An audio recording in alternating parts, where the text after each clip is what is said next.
right. Hello, everyone. Welcome. Thank you for joining us today. Excited to have you all here with us. My name is Ann Ketz. I'm the Real Estate Development Director at Urban Homeworks.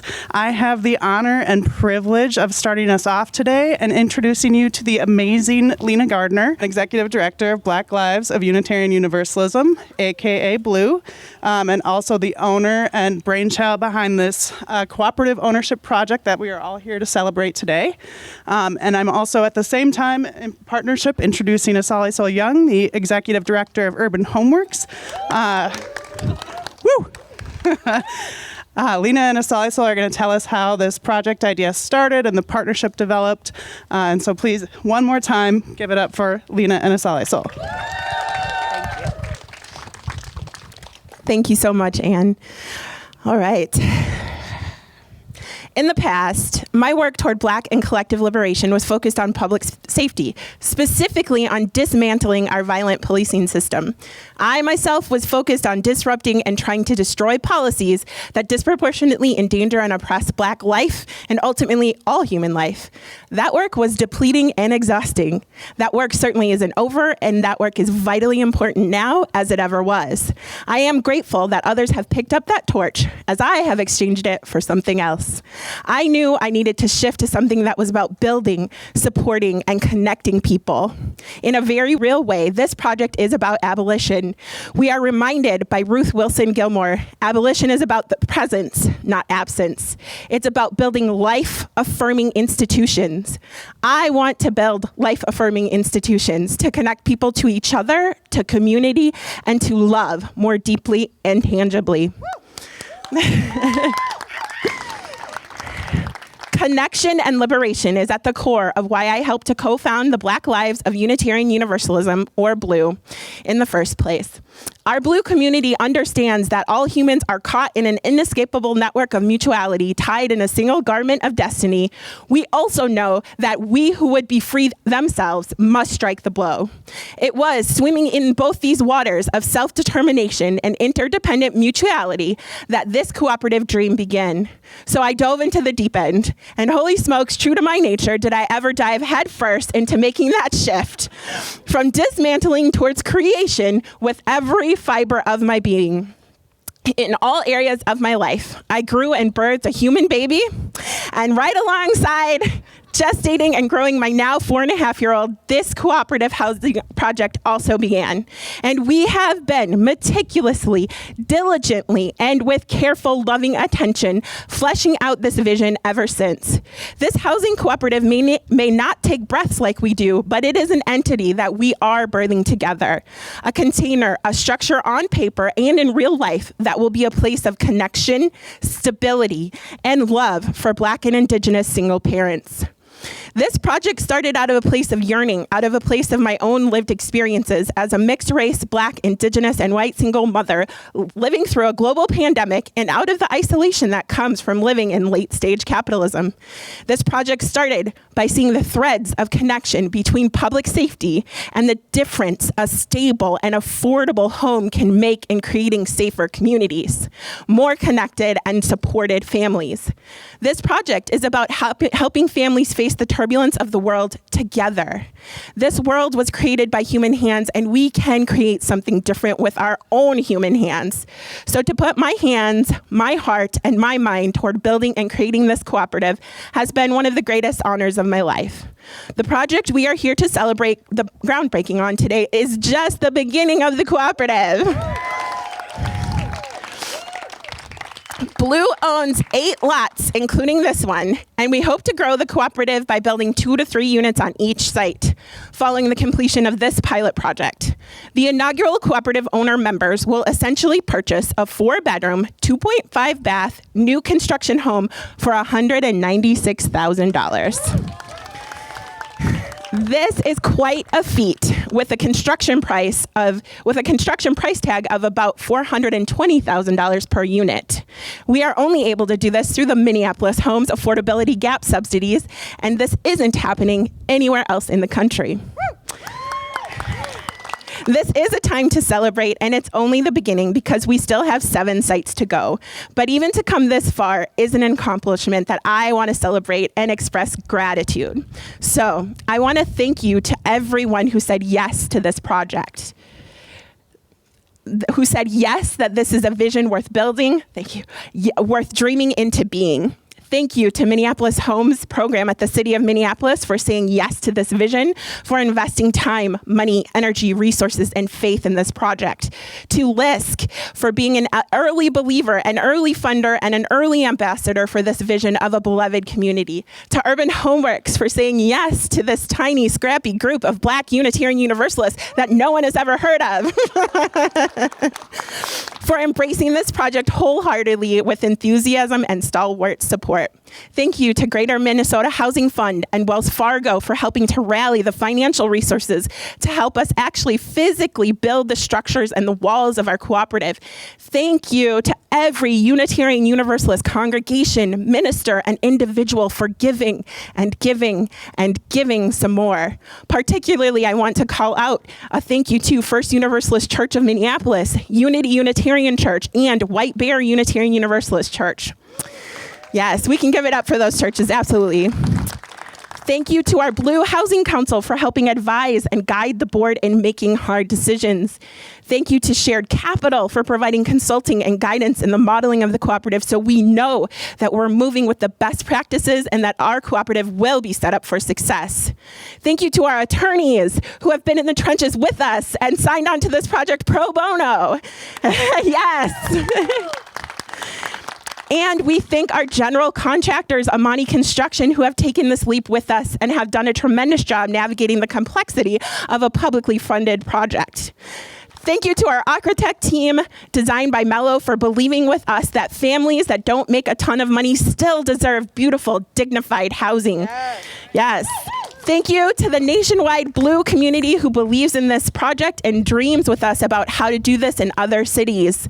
And last, certainly not least, to my family, Arna and Nikki, for taking my daughter Winnie on all those evenings and Sunday mornings when I am fundraising and support over the years to make this particular vision come true. I say thank you. We know we are living into our mission more deeply through this project. We know that we are living into our dreams of justice making and liberation through our faith by birthing this place, this cooperative, these homes into the world. And we couldn't do it without the support, technical assistance, funding, and guidance of everyone here today and those who weren't able to make it. I say thank you, thank you, thank you.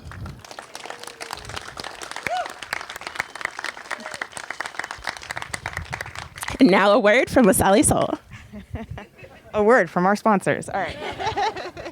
Good afternoon. As Lena mentioned, my name is Asale Soul. I'm the executive director of Urban Homeworks. At Urban Homeworks, our mission is clear and urgent: to lead the fight for housing justice so that all people have a safe, stable, and dignified place to live. I'm going to take this off so I can. Oh, yeah. So maybe, yeah. Yes, our vision is simple yet profound, which is housing justice for all. When Lena shared her brilliant human-centered vision with me, it was nothing short of transformative. At Urban Homeworks, one of our core values is love. Love rooted in the understanding that justice without love is incomplete and unfulfilled. This love is based on the belief that every human being deserves dignity and the recognition of the divine within each of us. Lena's dream provided us with a unique opportunity to deepen our purpose, especially in recognizing that the current status quo of affordable housing continues to marginalize a significant number of Black and Indigenous low-income families. These are the very individuals who, given the long history of land theft, discrimination, and housing injustice in this country and region, most deserve these opportunities. We had been exploring the possibility of entering the co-op development space, but we recognize that we are not cooperative experts. We sought opportunities to advance our knowledge and work in this area, and Lena's vision came at the perfect time. Together, we are creating a pathway for low-income families to access deeply affordable ownership through a model that is inherently collaborative and community-centered, focusing on those the system has historically neglected. The first homes developed through this initiative will house Urban Homeworks residents, providing ownership opportunities to families who might otherwise go generations without. This is what housing justice, rooted in love, looks like.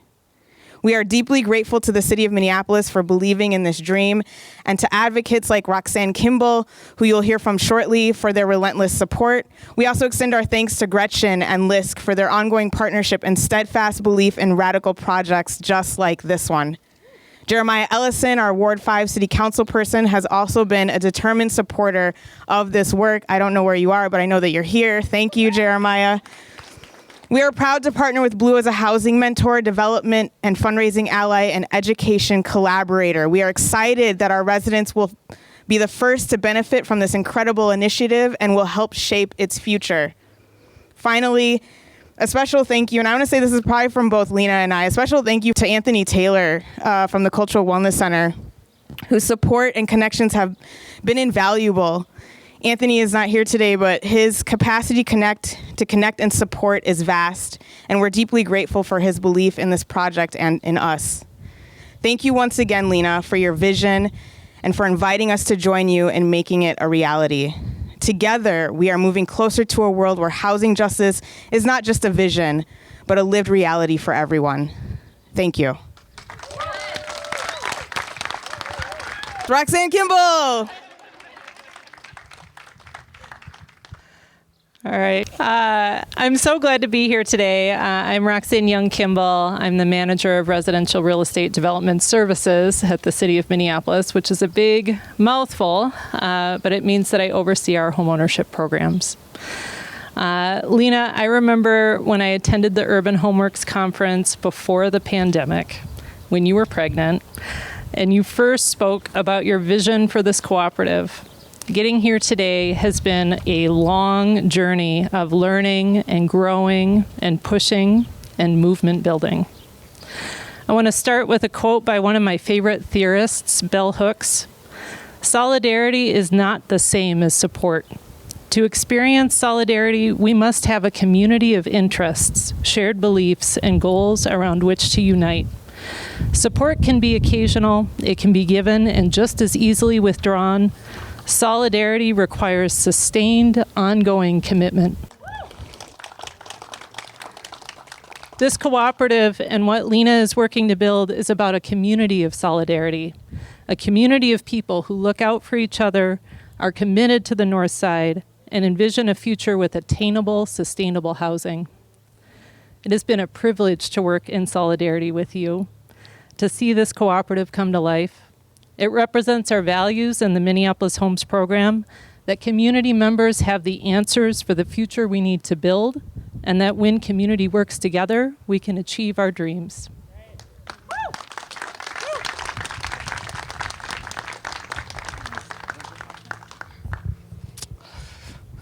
Thank you, Roxanne. Thank you, Lena. I'm going to keep it short. I don't know what else I could say. You know, we've got our city staff quoting bell hooks. We've got Lena giving, having flashbacks to your organizer days. I guess I'll say this, Lena, you're somebody that I've admired, and I know this is a celebration of a collaborative, not just an individual person. But you've been organizing a long time, and I'm somebody who's learned from you as a young organizer before I ever ran for office. And I think that often we have this tendency to think of activism and organizing as being this thing that it's mobilizing, maybe it's loud. Lena could certainly still give a rousing speech, as we saw. But getting to a project like this requires a level of public education. It requires a level of teaching. It requires a level of patience that I think often can go unrecognized when we talk about activism, when we talk about living our values. And so I just want to thank you for pulling your team together. And so much of what you and Asale Sol did up here a minute ago was just thank a long list of people, because that's what it means to build a team, and that's what it means to motivate that team to an end like what we're seeing here today. And so just thank you. And I'll say, I want to give one last long list of people just to thank, which is the folks at the city of Minneapolis who help us do this work, right? That help me figure out how to be most supportive as a council member.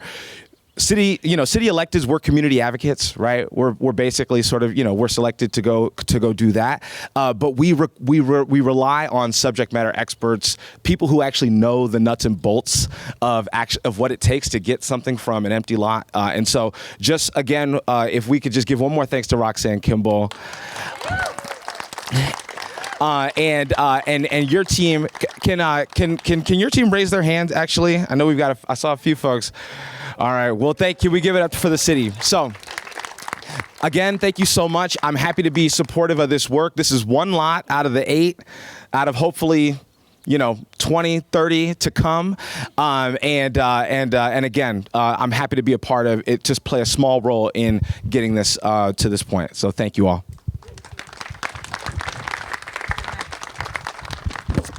Woo! Give it up for our city council. Hello, my name is Gretchen Nichols. I'm with the Local Initiatives Support Corporation, or LISC, Twin Cities. As the racial reckoning of 2020 continues to reverberate, BLUU and Urban Homeworks are the seeds and renewal of reimagination. Through this cooperative housing project, we are witness to the kind of structural changes that will reap benefits, not just now, but for years and generations into the future. This is our moment to channel the momentum of our national conversation about racial equity into the development of community ownership initiatives and the ecosystem crucial to their success. LISC is invested in community ownership and regenerative models that offer important mechanisms to eliminating racial disparities and displacement, strengthening stability in local economies, and supporting community building. The bottom line, and what this is all about, is that we need each other. We need the leadership of Lena Gardner, of Roxanne Kimball, of Asali Sol Young and Ann Ketz, and Jeremiah Ellison. We all need each other, and the many others that made this happen. We need the partnership of community partners like Wells Fargo, who provided critical resources for building the capacities needed to achieve this goal, and pre-development funding to help it get over the finish line, and the Penn-Plymouth partnership that got behind this effort at the very early stages. On behalf of LISC, I want to say that we are so honored and grateful to be part of this incredible initiative. Thank you to BLUU and Urban Homeworks for forging the way to success. The creation process, the creation process is what always drew me to the work of community. And thanks to you, this is one of my proudest moments. Thank you all for this. Where's Irene? There she is. Thanks, Gretchen. Good afternoon, and thank you so much for allowing me to be here to celebrate the groundbreaking of this wonderful project. My name is Irene Ruiz-Briceño, and I'm with the Greater Minnesota Housing Fund, or GMHF, and I'm the program manager for our Emerging Developers of Color program, which provides information and education and technical assistance and other resources to support new and underrepresented affordable housing developers statewide, to help them gain access to the industry and advance their projects. Our role in this project is the lender. As a nonprofit CDFI, we are proudly providing construction financing for this project. And I met Lena and Ann and learned of this project about a year ago. And when Lena described this project, she very nonchalantly said the concept was to develop homeownership opportunities that would be affordable at 60% AMI, part of a land trust, located on scattered sites across North Minneapolis, 4-bedroom, 2.5 bathrooms, suitable for large families, and part of a community-based cooperative. And I remember sitting back in my chair and asking Lena to just pause. And I think I said something like, okay, you just described 5 things, any of which would make a project extra challenging, and I want to appreciate that you're proposing to do all 5 things on this project. Please continue. And as I learned more about the project and about BLUU as an organization and their vision and their values, I could see that every characteristic of this project was thoughtfully and intentionally included with one thing in mind, and that was the families who are ultimately going to call this place home. And when our housing developers come from the communities that they know, they see firsthand the ways in which our current housing system leaves our communities of color behind. And those developers are in a unique position to come to the table with innovative solutions and better housing options. So I think this project is just a great example of creating a community-aware housing solution, and just my deepest congratulations to Lena and the team at BLUU and at Urban Homeworks and everybody who's contributed to this project. And on behalf of GMHF, we are just so proud to be in partnership with you. Congratulations, and thank you for allowing us to be part of your wonderful team. Thanks. Thank you. Hello, my name is Alexandria Kwame. I do fundraising and development for BLUU. We are so thankful for our funding partners and the Unitarian Universalist community for helping us to get this far. This is a lot of work, and we are doing the first of 8 sites today. So there's a lot yet to be done. And donations help us advance the work and help us to make this truly affordable housing. At a buy-in rate of $196,000, that would be a monthly payment of $1,300. As a single mother myself, $1,300 monthly payment for home ownership is life-changing, not just for the residents, but for their kids and for generations to come. As I mentioned, there's a lot of work to come, and so we need support to do that. We are thankful for the First Universalist Foundation that just this week said that they were giving us a $10,000 grant. We are also thankful for a generous donor who is donating up to $10,000, a dollar-to-dollar match for all individual donations. We're 20% to that goal right now. So we're asking for support to make sure we get the full grant match, and that's $10,000. And every donation, big or small, is going to help us get there. We aim to raise $150,000 this year. So I'm asking you to join me today and in the future. Please support this work. There are donation envelopes on the table, and I'm happy to talk to anybody after the program. And now I would love to pass it over to Sophia Betancourt to wrap up our program. Yes. This is the Reverend Dr. Sophia Betancourt. He loves you. And just thank you for coming. She's the president of our Unitarian Universalist Association, but more than that, an inspiration to me, an inspiration to BLUU, and I'm really grateful you made the time to come today.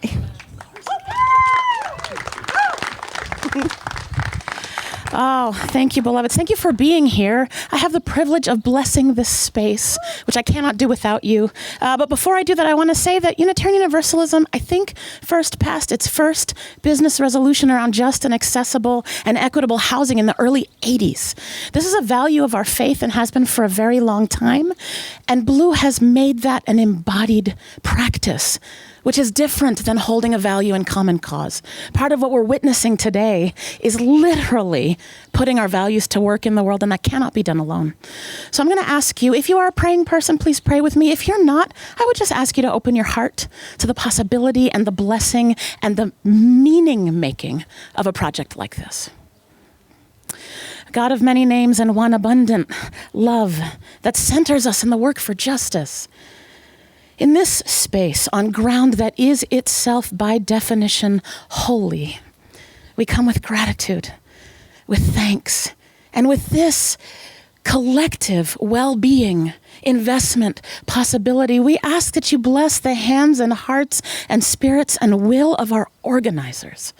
We ask that you bless the hands and hearts and spirits and will of families, not just who will reside here, but who will reside in all 8 places and hopefully across the country, as this work serves as a model for neighbor love, for how we care for one another, for mutual aid and possibility. Modeling that another way is possible is up to us. May we know this blessing. May we give thanks for all those who have brought it into being and given it flesh. And just as this land renews in each cycle, may our work for justice be renewed. May those who do the work feel fulfilled. May they be held in those moments so they too may rest and others pick up the cause until they come back again in their fullness. For all the blessings of this space, we give thanks. Amen. Ashe. Blessed be.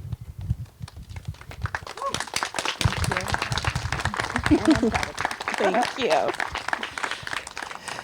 So with that, I'd like to invite everyone who spoke to come and grab a hard hat and a shovel, and we are going to break this consecrated ground.